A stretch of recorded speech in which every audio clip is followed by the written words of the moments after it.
Hi, and welcome back to another episode of Top 5 and a Dud. So hopefully by now you should know the premise of this particular episode, where I choose my top 5 of a particular artist, and then I'll choose what I call the dud, or the album that I didn't quite feel. And remember, the dud is not necessarily a dud for the band, i.e. in sales or anything like that. Is what I consider. Maybe I didn't like the artwork. Maybe I didn't like the tracks on it. So there'll be something, reason why I'm not such a big fan of that particular album. So the band I've chose for this episode is, bear in mind we've had Adam and the Ants, which is quite, a lot of people love that one. Duran Duran. We've had Depeche Mode. So the band I've chose for this one is Siouxsie and the Banshees. An iconic band. I've always been a fan of this band again. They can't do no wrong, other than the dud album I'm going to talk about. So what I've done, I've had a really good listen. It's been quite hard to choose 5 of their albums, especially my number 1 and number 2. They could quite easily swap around, easily. And I think the only reason I chose one because the sleeve was better than number 2. That was it. So my number 5 album when it comes to Siouxsie and the Banshees is an album called Join Hands. Okay, and here we have Join Hands. Join Hands was the second studio album, released on 7th of September 1979. Now, again, I'm looking down because there's loads of information for these particular albums. Musically, this is a lot darker than their kind of previous album, their debut album, which we're going to be talking about in a sec. There you go, giveaway. And it was the last album that had John McKay and Kenny Morris on guitars and drums. They actually left the band on the day of release for this particular album. I think they were doing a record signing somewhere. They had a massive falling out. They left, and it was just before. It was on the day the album came out, basically. So they left. The record itself peaked at number 13 in the UK charts. Was there a single off this album? Yes, there was. Playground Twist. That I do know because I do have that on 7-inch.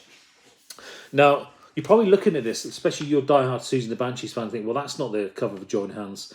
The cover that everyone knows is the one with the 4 soldiers on the front, right in the centre, with Siouxsie and the Banshees, Join Hands. Now, when they originally finished this album, because it was signed to Polydor, they wanted this artwork, which was 4 children holding hands and having the first Holy Communion. This was their choice. This is what they want the album to look like. But Polydor and the management decided no, because they didn't know who had the copyright on this particular image, and they didn't want to kind of be sued, basically. So they never ever used this. This copy I've got now came out on Record Store Day a few years ago, where it was released with the original artwork. And is it better? Probably not. I think the other artwork is quite iconic, but it's good to see how this was supposed to look. The first album, Join Hands.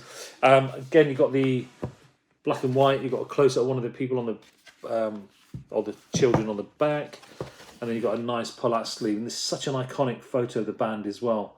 I think Siouxsie looks great.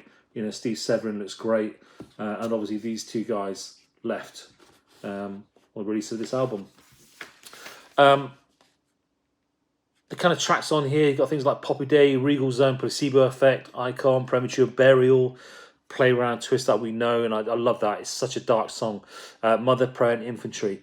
It is a good album, a really good album. I always thought this was the first album. I didn't realise what was the first album because it's so raw, quite a raw album, this. But that is Siouxsie and the Banshees' Join Hands. Came out in 1979. And that is my number 5. And you can find this version with the what was supposed to be in the artwork. Brilliant. I thought I had a copy of the other version, but I can't find it because I wanted to kind of show you and compare the 2. But I can't find it. It's just disappeared on my bits of vinyl somewhere. But Join Hands, my number 5 on my top 5 and a dud from Siouxsie and the Banshees. My number 4. This is a great album. I can listen to this album again and again. And the album I'm talking about is A Kiss in the Dreamhouse. A Kiss in the Dreamhouse was the 5th studio album from Siouxsie and the Banshees. It came out on the 5th of November 1982. Just going to read a bit here. This record made a change in musical direction as the group used strings for the first time and experimented in the studio. Guitarist John McGowan played more instruments, including piano, strings. Also, the producer of this album is definitely a lot more experimental, a lot deeper. Now, with her vocals, you can definitely hear a shift. If you heard, the previous albums to this, and the way they kind of use a lot more kind of effects on her vocals, and the way they kind of layered her vocals. Her vocals are like this wall of sound, up front, and they got depth to the vocals because of the layering. I think it was the first time they kind of tried that, a bit more kind of studio techniques on the vocals, and because of that, the artwork they wanted to be kind of lots of golds and blues and depth and layers. And you definitely got that. It's definitely one of my favourite Siouxsie and the Banshees. I mean, she looks great here. The band look great as ever. But it is an awesome art. You've got things like Cascade, Green Fingers, Obsession, She's a Carnival. She's a Carnival is probably one of my favourite tracks on here. Even though I swear she's singing She's a Carnivore.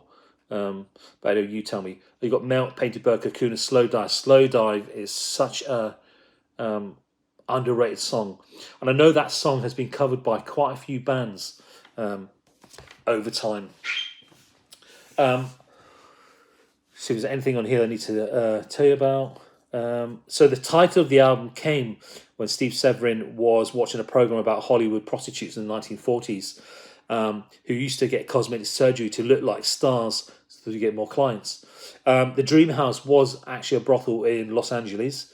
And was frequented by people who wanted to end up sleeping with their film, the film star lookalikes. There's a quote on the inner sleeve as well that goes, "Nelly the elephant packed his trunk and said goodbye to the circus." Now, what this refers to, I didn't know this till researching this album, because I always thought, what a bizarre line to put on the inside sleeve. I'll show you that in a second.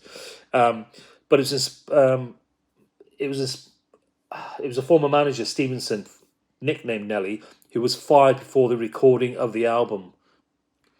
So they had a good dig at him at the album as well. Now, the artwork was inspired by the paintings of Gustav Klimt. As the Banshees achieved richness they desired, they wanted a really colourful sleeve with lots of gold and deep colours because we thought the music was very rich. Makes sense. The back sleeve is great. Again, lots of colours, great imagery. The inside sleeve, I think, is brilliant. Such an icon. And I think, for me, this felt like when Siouxsie and the Banshees were going more goth as well. The look was definitely more goth. The sounding was a lot more goth. But there's the quote that I was talking about just at the bottom here. And I always wondered what that was and why that was there. Now we know. A little nod to their previous manager who they fired before the album was even recorded. Now, something I found on the inside of the sleeve. I even got... When did this come out? In 1982. Wow, that early. This is a sheet to join the fan club, an application form. Who knew? Didn't know that, so I'd look inside the sleeve. There's an application form to join Siouxsie and the Banshees fan club. It's quite strange because I thought that came out a lot later than that. And it's not, again, until I started doing the research of this, because I didn't really discover this album until definitely gone past 1982, because 82, for me, was when it feels like they were doing all the Dear Prudence stuff and everything back then, in the Happy House. No, it was before then. But that is definitely my number 4, and that is Siouxsie and the Banshees, A Kiss in the Dreamhouse, my number 4. Now, my number 3 is the album called The Scream. The Scream is the debut album from Siouxsie and the Banshees, and it's released on 13th of November 1978 by Polydor Records. The album is considered a landmark recording. It's an innovative combination of angular and serrated guitar with a bass-led rhythm and machine-like drums played mostly on toms made it a pioneering work of the post-punk genre. And it's true. You listen to this and you can almost hear loads of other bands with them kind of angular kind of synths and guitars, jaggy. A lot of bands kind of copied this kind of ethos. It was a debut album, and what a debut album it was. Now, what I'm holding right now, I do have a copy of the original album, which I should have shown you as well, but this was the picture disc that they released a couple of years ago. I think I ordered it through HMV. I like a good old picture disc. The picture disc itself is nothing like outstanding. It's just literally like the original sleeve. What I do like is almost like you've got the cutout from the sleeve and you have this pull-out classic picture of Siouxsie and the Banshees. And on the back, you've got your track list and everything. So it's quite good. If you can find this, picture this, definitely get it. It's a good extra for your collection if you're into collecting Siouxsie and the Banshees. But this had quite a few tracks on it. Things like Pure, Jigsaw Feeling, Overground, Carcass, Helter Skelter, which is brilliant. Mirage, Metal Postcard, Nicotine Stain. They're quite punky, those two tracks. I really like them as well. Now, the people on this album, so this is November 1978, you had Siouxsie, you had John McKay on guitar, you had Steve Severin bass, and Kenny Morris on drums. As I said, those two guys, John and Kenny, recorded this album, recorded the second album, joined hands, and then left on the release date of that. And you'll find out who we got next. Two, again, iconic musicians. So this album, when it got released, again, it was hitting all the charts in like The Enemy and, the indie, post-punk. So it did really cause a bit of a stir, and people still cite it as, an inspiration on their bands or their kind of sound. And that is my number three. Is it three? Three. That's my number 3, and that's Siouxsie and the Banshees, The Scream, which was their debut album. Now, my number 2. This is the one that I really had a lot of issues with. Not issues with, because this could quite easily be number 1, but number 1 could quite easily be number 2. So they might change from week to week. Now, my number 2 is the 6th studio album by Siouxsie and the Banshees, and it's released on the 8th of June 1984 by Polydor Records. The opening track, Dazzle, probably give it away now, features strings played by musicians of the London Symphonic Orchestra, a 27-piece orchestra called the Chandos Players. It was scored from a tune that Siouxsie had composed on piano. Amazing. Also, Hyaena, hence, there you go, the name of the album is Siouxsie and the Banshees, Hyaena, my number 2, is the only student album that guitarist Robert Smith of The Cure had any part in. Because I think at the time, The Cure was supporting Siouxsie and the Banshees on their tour. And I think a band member had left, so he stood in while they're doing the tour. So he recorded this. In the United States, it was the first studio album to release on Geffen Records in America. Over here it was Polydor. Some really good tracks, and you can definitely hear Robert Smith's influence all over this. Now, one of the things when I pulled this album out, I go, I'm sure there was Dear Prudence. So Dear Prudence was probably the biggest single for Siouxsie and the Banshees, which was a cover version of the Beatles' Dear Prudence. And as far as I'm concerned, it bettered the original. Brilliant. And you can definitely hear Robert Smith playing all the way through. And I think it was an idea that came from Robert Smith to do a cover version of this. Now, I've always thought, maybe it's a bit of the Mandela effect, I always thought Dear Prudence was on this album, but it's not actually on this album. Because Dear Prudence, because round about just before this got released, Dear Prudence got released as a standalone single in Europe, then it came out in America, and then it was added to the track list of later pressings of this album. So if you've got the album without it on, it's the first pressing, it's the early pressing, because this does not have it on, but I have seen it with Dear Prudence on there. Great tracks, you've got Dazzle, We Hunger, Take You Back, Belladonna. We all know Belladonna. I mean, it's been used in so many films as well. Swimming Horses. I mean, so many good tracks on here. I mean, it's almost like you're looking at a track list of a Cure album, track titles, and it sounds very Cure-y. And what a good combination the Cure is, Siouxsie and the Banshees. Whenever I think of the Cure, I always think of Siouxsie. When I think of Siouxsie, I always think of the Cure. So this was my number 2, Siouxsie and the Banshees. Now, so the band on this album, Hyaena, was Steve Severin, Budgie, Robert Smith, and obviously Siouxsie on vocals. For me, that's a classic lineup. What a lineup that is. Budgie doing his thing. I think Budgie's a great drummer, and I love what he did in The Creatures with Siouxsie as well. The inside sleeve of this, again, it looks very much like a Cure album. Great image of the band, classic one of Robert Smith, classic Siouxsie. So I think this is when they were looking their best. Was it this time? I never got to see them. I was a bit young at this particular time, but this is when they were looking their best and sounding the best for sure. So that's my number 2, and that's Hyaena. Now, my number 1 album, as I said, could quite easily be number 2, but vice versa. Can you guess what it is? It is Kaleidoscope. So Kaleidoscope is the third studio album by British band, Siouxsie and the Banshees. It was released on 1st of August 1980, and I do remember this album being released because it just released the Happy Hours single, which just totally blew me away. You probably heard me talk about Happy Hours in previous. With the departure of John McKay and Kenny Morris and the replacement by two new musicians, you had Budgie, incredible, and you had John McGott, who'd obviously done other stuff. I think it was Magazine, and so he was an accomplished musician already, and you could definitely hear his influence on this particular album as well. Because what they did was they started introducing synthesizers into it. There's quite a few tracks on here. I think Clock Face was one of them. Red Light was definitely one where you've got that synth bass line, you've got them electronic drums. So you definitely were influenced a lot by that, and a good combination of kind of synths and electronic as well. So it's a debut for John McGott, the new drummer, and this saw it as a new lease of life as Siouxsie and the Banshees, because we've got a new drummer, we've got new guitars, let's do something a bit different. And you can definitely hear that with this. I'd say, is there anything else in here that we need to think about? I do love this album, and I love the imagery with this album.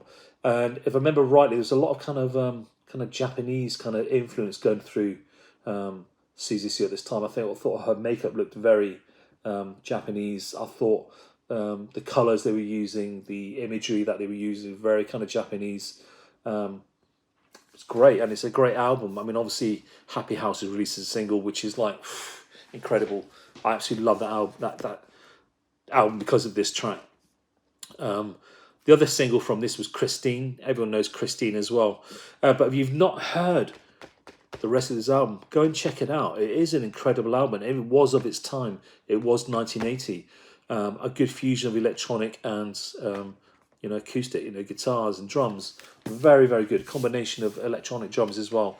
Now, the one I'm holding in my hand is the reissue that literally just got come out. They just reissued all the albums. And my copy of this was battered because I used to listen to this all the time. Big time. On the inside, you've got what a picture. And what's strange about it is there is only 3 people in the band. Very weird. But where's John McGott? Because he's on this album, but he's not in this picture. So you've got Steve Severin, you've got Budgie, and you've got Siouxsie. But John McGott was definitely on this album. And it was his debut album, basically. So maybe they'd done the album, done their photo shoot for the album. He joined. It was too late because there is only 3 people on the sleeve. There is only 3 people on the inside sleeve, but actually 4 people made this album. And John McGott, his debut as well. But it is a credible album. If you haven't heard it, go and check it out. I said a lot of the Siouxsie and the Banshees albums have just been reissued, remastered. So definitely go and check them out. Really good. So that is my top 5. So running down my top 5. Number 5 we had Join Hands. Number 4 we had A Kiss in the Dreamhouse. Number 3 we had The Scream. Number 2 we had Hyaena. And number 1 we had Kaleidoscope. So that is my top 5. Which brings me on to what is my dud. Now, my dud was either going to be Through the Looking Glass, but then I realised, listening again, there's actually quite a few tracks on there I do like, and I appreciate it more now and then what I did. The only one that I thought, I've bought it, I don't really listen to it, the songs don't really inspire me. So my dud for Siouxsie and the Banshees is Tinderbox. Now, Tinderbox was the 7th studio album by Siouxsie and the Banshees, released on the 21st of April 1986. 21st of April being my birthday, so I should really like it. Polydor in the United Kingdom and Geffen in the United States, same thing again. It was the band's first full-length effort recorded with new guitarist John Valentine Carruthers. So this was his first album. It was recorded in Berlin in May 1985. 2 singles that were released from this were Cities and Dust and Candyman.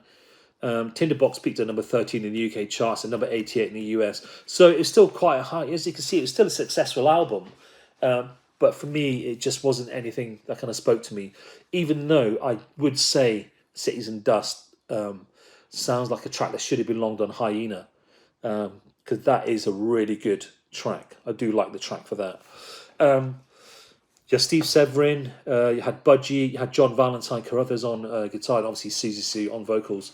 Not a classic lineup, because I'm not sure how much more John Valentine did after this. But I just thought it was just the whole, even from the artwork. I mean, I thought the artwork was just really uninspiring. And I really didn't like the Siouxsie's logo there either. And I said the back, uninspiring, nothing really to kind of grab your attention. I mean, there's like a whirlpool at the front, tinderbox. I don't know what the reference is. Even the inside, you've got the band, and it was kind of like, you can see they were, when I say growing up as a band, you could see they was going for that, almost like the commercial kind of look and feel as well. It kind of, you can see that in the imagery for the album itself. I wasn't really inspired by the album. I said that one track I do like. I mean, I still think look fierce. I think Siouxsie could look a bit more goth.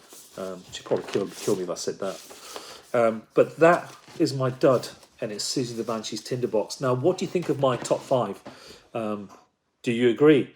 What do you think about Tinderbox? Is it your favourite? Tell me a little bit more about it. Tell me why it shouldn't be my dud.